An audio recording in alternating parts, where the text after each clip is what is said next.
Märklin decoders and making things digital can be expensive. Is there a way to do it on the cheap? Come back after the titles and find out.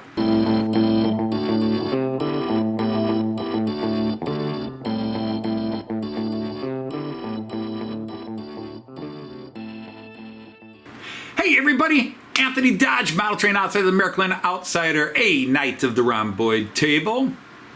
And I want to welcome you to another video. In this video, I'm going to talk about these generic clone decoders for operating certain Märklin C-Track turnout switches and double slips. These are by a German company called Decoderwerk. Decoderworks. And they're made by a company called, well, it's weird, but the people that actually make them, I believe it's called Micron-Dynamics, and I'm going off memory again here. But I'll put a link to everything down below and corrections here where I'm wrong. I did these because when I was doing all the track work I did in all those videos a couple of weeks ago, I forgot to count the number of decoders I needed. I counted the decoders I needed to do the job there and in another place, and I forgot to account for a couple of decoders. And my train money was feeling a little bit of a hit. So anyhow, I started wondering if there were clone decoders, cheaper decoders. And I happened to see, I forget how it linked, but I found something on eBay, and then it popped up in an ad, and it mentioned this company called Decoderwerk, a German company, and they make clone decoders of Märklin, for Märklin switches and turnouts, double slips, and they also do Roco and a couple of other companies. Plus they make some just standardized clone decoders. They don't make decoders for locomotives. This is for making digital running turnouts, slips, double slips. You get the idea. Points, etc. But they do the two primary Märklin slip and switch decoders, 74462 and 74466. The one I'm doing is 74462, and their decoder is number 30205. That's the one that replaces the Märklin 74462. You got all that? No. So I've brought them down here and want to give them a try. They were cheap, and that's why I bought them. They are less than half the price of the Märklin decoder. So I thought, what the heck? I bought them and I got them here for under $40, whereas one decoder from Märklin is about, well, I get a discount on it through LIPA, but the general retail price is about $38, and I get it for about $32. But still, I got these for about $15 each. Now, if you live in the European Economic Union, you get a VAT price tax added, so you might pay $18, $19, maybe the equivalent $18, $19, $20. Okay, you're going to pay more because you pay the value added tax that as a foreigner outside the EU I don't have to pay. So anyhow, let me let you take a look at them real quick, and I will install one. I've got two of them, but I'm gonna install one, and then it's the same process. I've got two turnouts I want to make digital. So watch the video, and I'll do as much of a how-to as I can, but at this stage I don't know if they're going to work, and if they don't work, then you're not going to see this video. So on that note, let's go ahead, take a look at them and see how they're going to work, okay?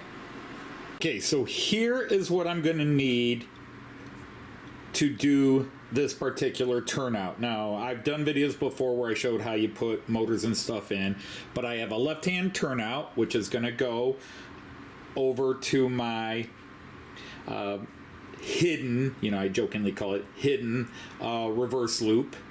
And so I've got the motor, and even though it says a Märklin startup motor, it's the same motor and same price as if you've just bought the straight up Märklin one, 74492. They do give you explanations on doing the lantern. I mean, I know how to do the lantern, but they wire it and power it off the decoder. It gives you the option of, rather than permanently on and off, which is what you would do with the regular decoder, it can be controlled by this decoder. And then, so here's one of the lanterns. And I'll do this with a left-hand turnout, and then I'm also going to do it with the right-hand turnout. And then here's the decoder.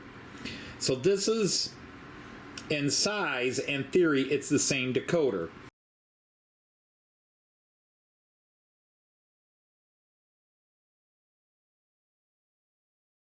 You've got, this will connect to the motor, and this runs either to the powering off the track or whatever other power source you're going to use it, like using an M83 or M84, I forget which one, and so forth.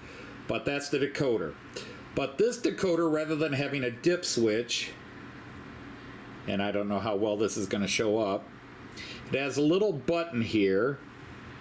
There you go. Okay, now we can see it. And under that little brackets and minus sign, that's the learning button, the Lernmodus. Learning mode. But then right next to it, you see negative and positive. Those are soldering points that you can solder the lantern, the switch lantern, and run them off the decoder. You give them a separate address. Now, I'm not quite sure the steps they use, but I'm going to go ahead and try it and see if it works. But this is the decoder. So no dip switch, no setting the address. It's an automatic read. You basically create the turnout on your system, and then it finds a turnout that doesn't have a decoder assigned to it, looks at the address you've assigned to that decoder, and powers it up. So that is the decoder from Decoderwerk, and it's less than half the price of a regular Märklin decoder, so we'll see if it's worth it. Alright, so first thing I'm going to do is put the motor in and some of the rest of this. Okay, so the motor is now installed. Right here is where you hook the pivot arm from up top. This is where you would do it manually, right here.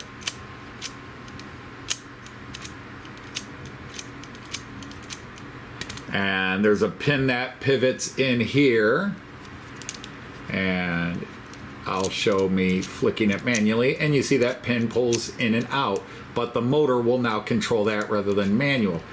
So now what I have to do is right here, this decoder comes with two wires. This set of wires, and that would be the phone. So it comes with two sets of wires. This one is going to connect to the motor, and then if you're not going to power it through the track, you use this one. We're going to power it through the track. So I'm going to use this set. So I'm going to connect this right here into the decoder. Now that I've got this attached, I'm going to connect this to the motor right up there, and I will plug these into the track. Now what is interesting is normally with Märklin's decoders, they want you to wire them onto the straight above the motor. These guys' manual says wire it on this track, on the turnout part above this. I don't think it matters, but I'm going to go by their manual. So I'm going to do all that and then come back. Just basically, black will go over here, black to O, red to B, and then this connects to the motor right here. So I'll come back when I've done all that. Alright, so the decoder, just like the Märklin version, is preset to fit onto the 3 pegs that Märklin has, because this decoder is basically the same shape. It is now wired from the decoder to the motor, and it is plugged in according to their suggestions in their manual. Now, the next thing we're going to do is down here, we're going to plug in, and hopefully you can see that there's a little hole here. We're going to put in the lantern. And that's a little tedious job, so unfortunately I'm not going to show you everything, but I'll try to show you some of the parts, and then we'll go from there. Okay, so the lantern we are putting in is for pretty much all their slips and switches. It's number 74470, and it says 1 times. To be honest, that's not accurate because it actually gives you the pieces to do 2. And you can do, they give you almost all the accessories to do 4, but they only give you 2 sets of lights. So you get 2 left-hand leaning plates, 2 right-hand leaning plates, and then you get the little, I don't know how well you can see that, but that's a little, yeah, see, that's a little turnout marker. They give you 2 that point left, 2 that point right. And here's the little filament that's going to go through that you hook on in, and I'll try to show doing that, as well as the little plastic top that fits it in place. And then you get the light. You get the little circuit board with 2 micro LED lights there. Now, I've already installed it. I got ahead of myself. I did them both. So here, I've actually already picked it and installed it. Sorry I didn't show you, but you just clip it in here. It's only one way to get it. You can see the board fits, but it fits either a left hand or a right hand situation. And it will fit, when it's all said and done, it fits in here. There's a little, whoops, let's get that. There's a little screw hole there, and this is going to fit in there. Let me turn the light on here. There you go. There's a little screw point right there, and this will fit in there when it's all built up, and then it fits in there. And then I'll mention a little trick you have to watch out for. These wires you'll want to bend out this way, because otherwise they'll interfere with the pivot arm right here off the motor. So you'll slide them that way once you screw that in, but we're not ready to screw that in. All right, so here's your little light relayer, and that's going to fit in here. But there is a little ratchet arm right there. You can see it in black right there. That little ratchet arm. There is a part of this. You can see the little hole there. You have to fit that onto that ratchet arm there because it's going to pivot. It pivots with the switch. So I'm going to fit this in the hole and fit it on there. So there you can see the diffuser is actually caught right on that pin there.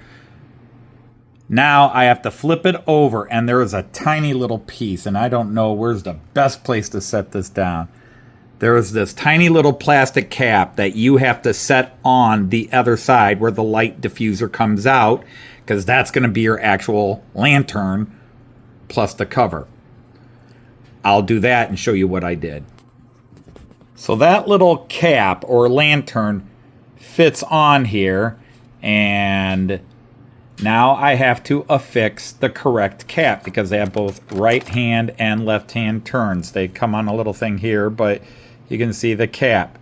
Now since this is a left hand turn, you can see there that's a right hand, so that doesn't work.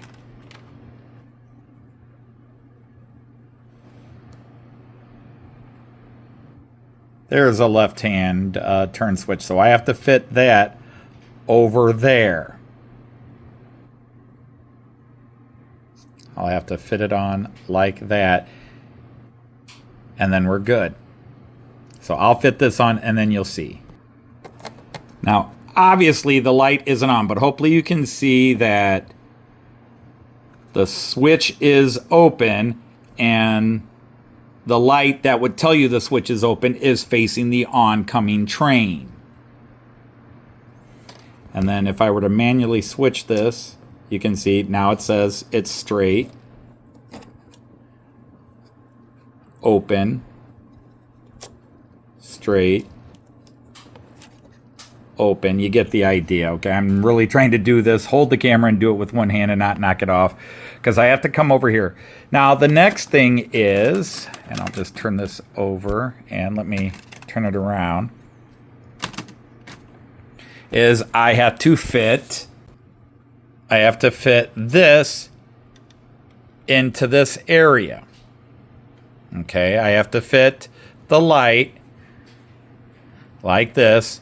There's the two little light LED diodes on the little circuit board here. And I'm going to fit that into that space. And again, I want to keep the wires, these two wires that come out, I want to keep those wires this way so that they don't interfere with the mechanism here. We don't want that mechanism there getting interfered with. If you bring the wires out this side, they interfere. How do I know? Because I did it.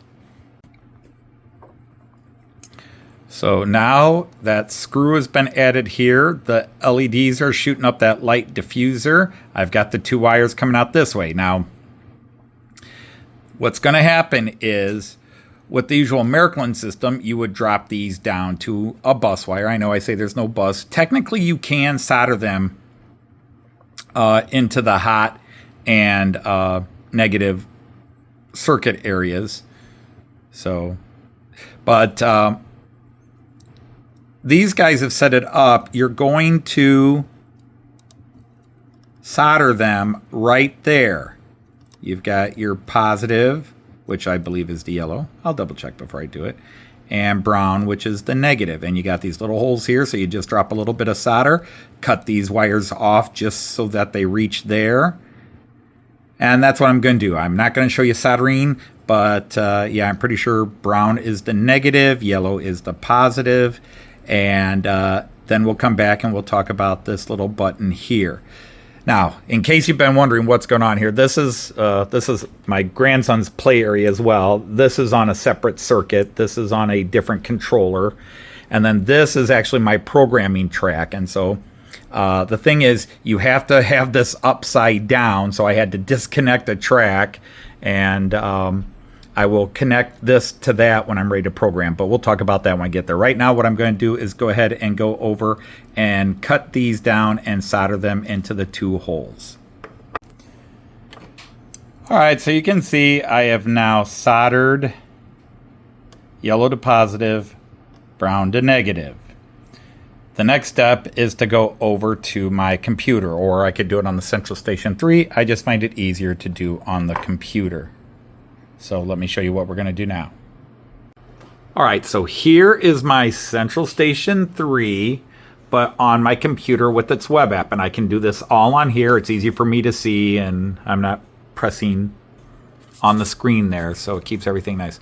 So the first thing we're going to do is we're going to do add. Now, when I click add, it's no difference than hitting edit up here, but I'm going to click add, turnout, and now the edit screen appears. So up here, you can see it's added a right-hand turnout, but I'm doing a left-hand turnout. So I got to click that, and now you'll see, whoops, sorry about that. You'll see that it's a left-hand turnout. Now, I'm going to give this a name, and this is going to be 103.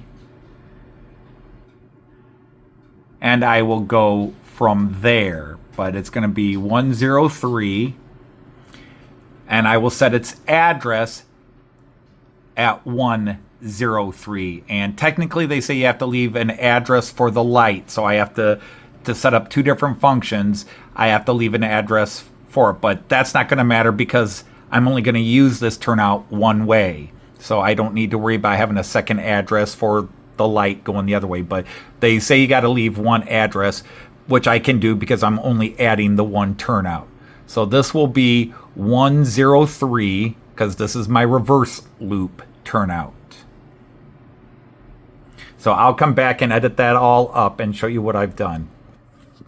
Okay, as I was getting ready to do this, I've had a change of plan. I have named this 601 because I'm going to call this a different area rather than add it to zone 1. It's a totally different section. So this is going to go right behind me, right up there, because that's my reverse loop. Eventually I'll put one in here, but that's the important one because that's for trains coming off this area here. And when I want to reverse them, they'll cut through here.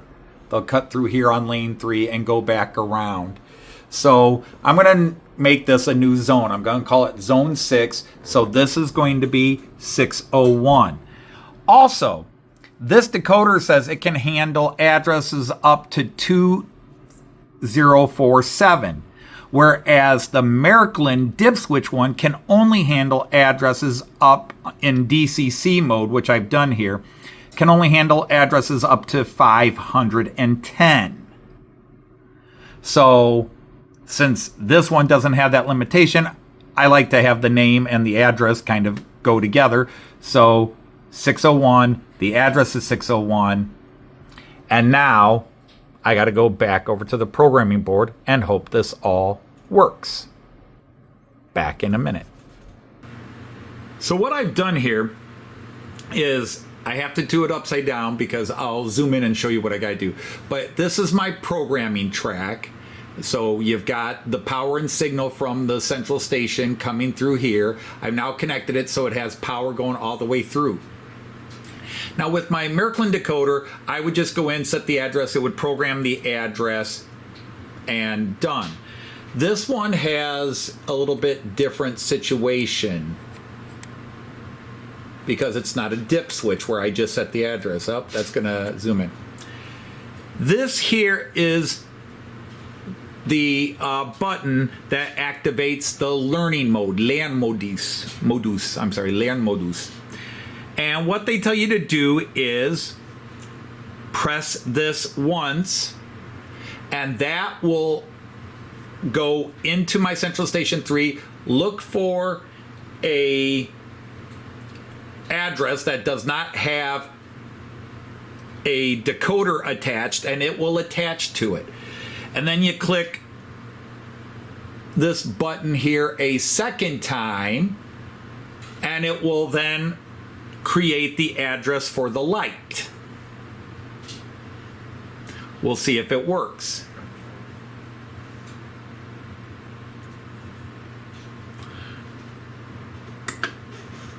So I've clicked that, and I'm going to press this button. We're going to do this live, or, well, on camera.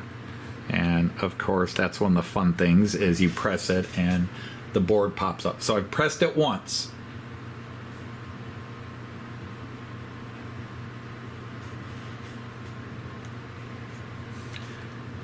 Now I press it again and it keeps popping off the pegs. Does not hold on to these pegs well. So let's see if it worked.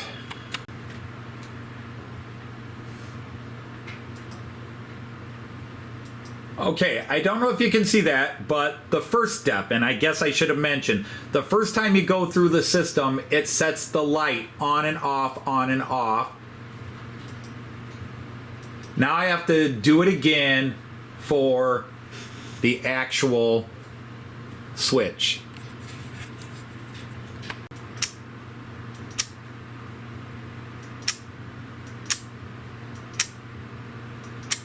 So I've got the switch working, but not the light now. I had the light working and not the switch, and now the switch working, but not the light. I'm more concerned with the switch working than the light. There's definitely more here I have to learn and figure out. Unfortunately, well, I'll talk about it. But right now, that switch is working, so I'm going to go ahead and install it on the track. I can always pull it back off. Now you can see the light. I don't know if you can see that, but the light is working, but only on the straight. I don't know how well you're going to see that, but hopefully you'll hear it.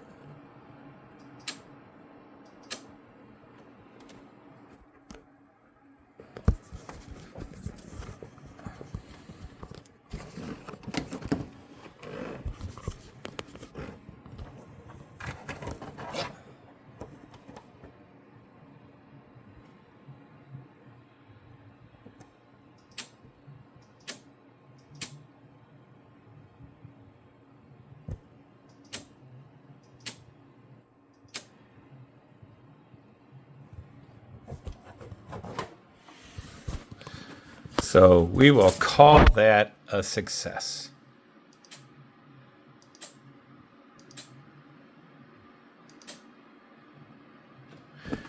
Now, I've also done that one over there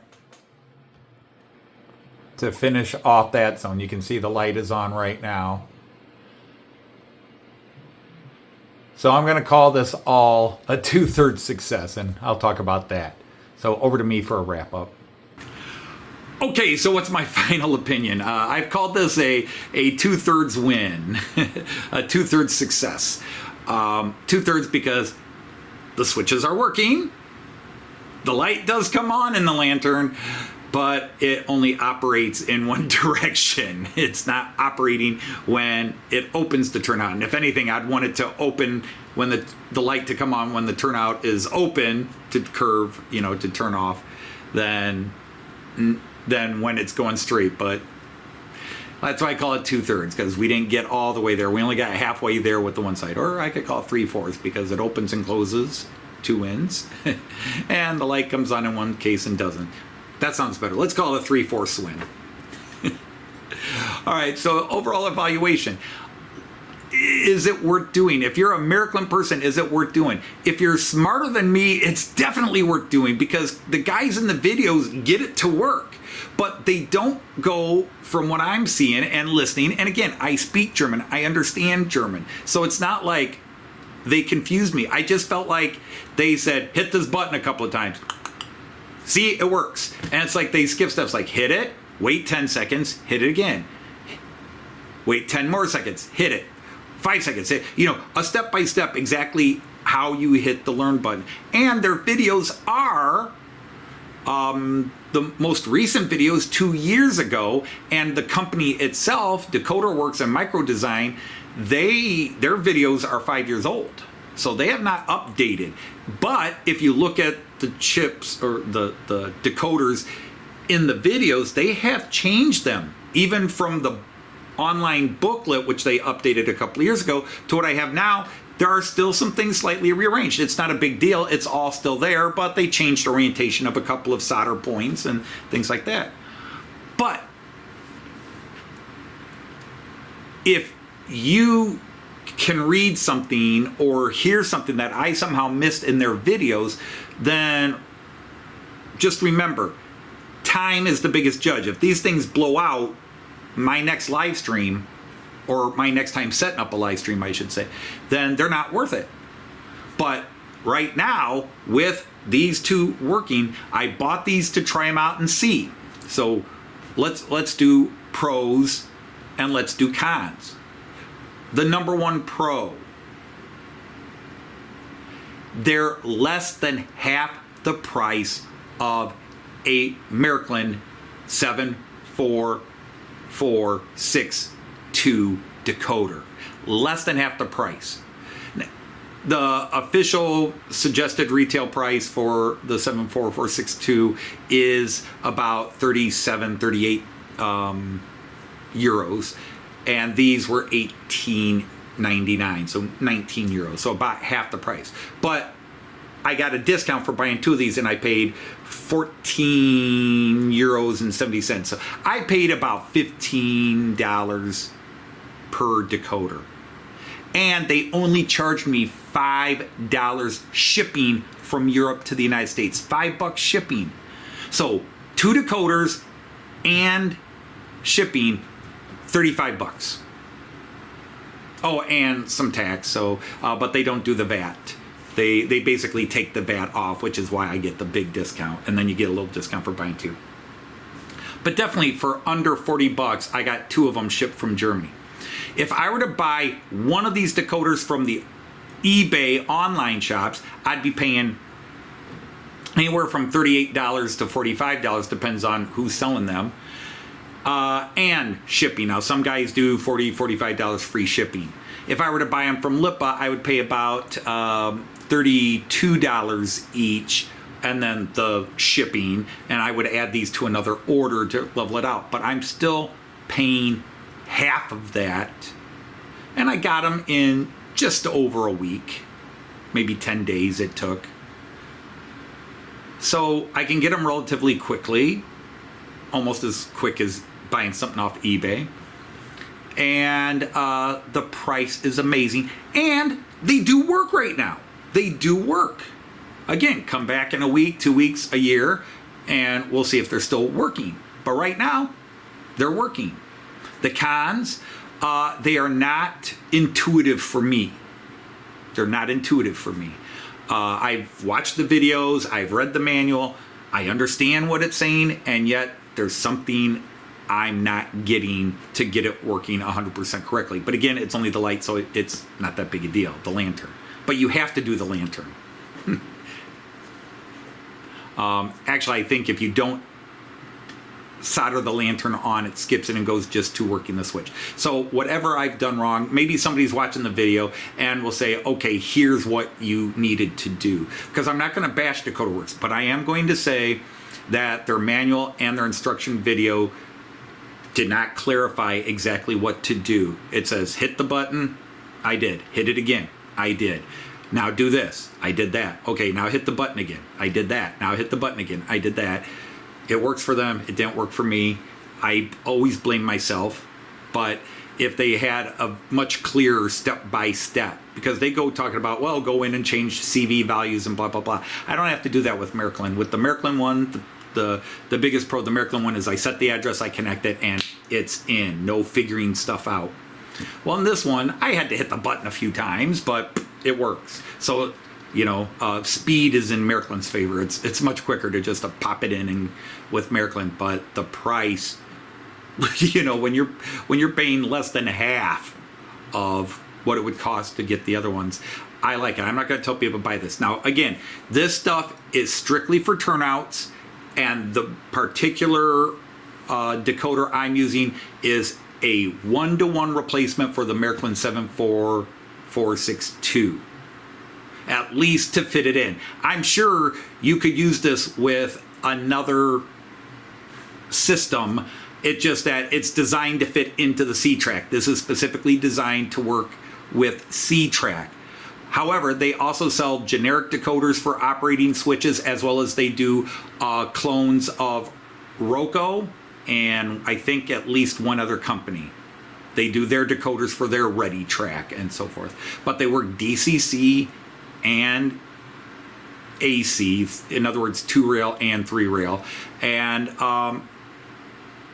yes, I believe they technically can work, because they showed in there that they can work. It's hard to say they work analog because they're a decoder, right? It's a decoder. It's going to be digital. But you don't have to have a big fancy control system. You can run it through some other system and pop it. So you can check their page. I'll put a link at the bottom and see what they have and whether it applies to you, because I know most of my viewers are not Märklin people, but you can go to their webpage and see what they have. All right. So in the end, I'm going to call it a 3/4 win, but really it's a win because the switches are turning out. I don't care about the lights. I just thought, what the heck, I'll try to put the lights in. I haven't put lights in on any of my other turnouts and slips, my other switches and slips. So it's not a big deal. I'm happy with it working. So maybe that's a 100% win because I'm happy. So on that note, I'm going to go ahead and stop babbling and thank you for watching this video if you stayed till the end. And until my next video, I'm going to say Auf Wiedersehen, tschüss, and happy trains. Take care, everybody.